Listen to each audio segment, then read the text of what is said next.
રામ રામ ને હર હર મહાદેવ. તો આ કામ ઉપાડે જો ઝાટકવાનું. આજ મોટી છોકરી કે આ રૂમ ઝાટકી નાખો ને પછી બીજો ઝાટકીશ કે મેં તો ભલે કીધો ને પછી ગાદલાની ચાદરું ને એવો ધોવાનું રહેશે વાંય કવર ને એવો સમજ્યા. એટલે પહેલાં આપણે આ કરી લઈએ કીધું ઘર ઝાટકી લઈએ પછી શોકેસની વસ્તુ બધી નીચે ઉતારી રમડતા અને આ બાજુ પછી મુસ્કાન હોલ ઝાટકતી હતી તો હાથમાંથી ટીપલાઇટ નીકળી ગઈ જેવો ઝાટકતી મેં તો વાંધો નહીં તો પછી ફીટ કરી નાખશે તાર પપ્પા.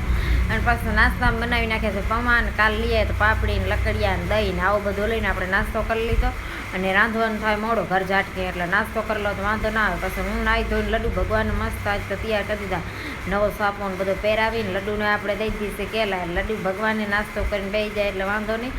અને પછી આપણે શોકેસ બધા ચમકાવી નાખ્યા છે ભૂકાવાળો પાણી કરી અને શોકેસ ચમકાવી ને પછી 2-2:30 વાગ્યા એટલે આપણે રોટલા પણ તૈયાર થઈ ગયા છે.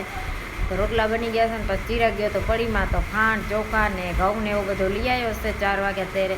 અને પછી આપણે જુઓ નવા અપરાજિતાના ફૂલ આવી ગયા છે. હવે બિલ્લું થાય ને હવે આપણા ઘરે આવી ગયા છે વ્હાઈટ. તો મસ્ત આપણે ખુશ થઈ ગયા છે કેમ કે વ્હાઈટ ફૂલે પણ હવે આવે છે આમાં જુઓ અપરાજિતામાં. અને પછી એને પપ્પા ગયા હતા ભજાઉ સાંજના કામ હતો તો છોકરે સારું લઈ આવશે પીઝા. તો પીઝા લઈ આવશે ને વિડીયો ગમે ને તો લાઈક શેર ને સબસ્ક્રાઈબ કરતા જાઓ. અને હવે તમે કાંઈક આગળ વધારો વિડીયાને કેમ કે 2 વર્ષ થઈ ગયા આપણા વિડીયાને પણ હજી એટલે ને એટલે પડ્યા છે આપણે.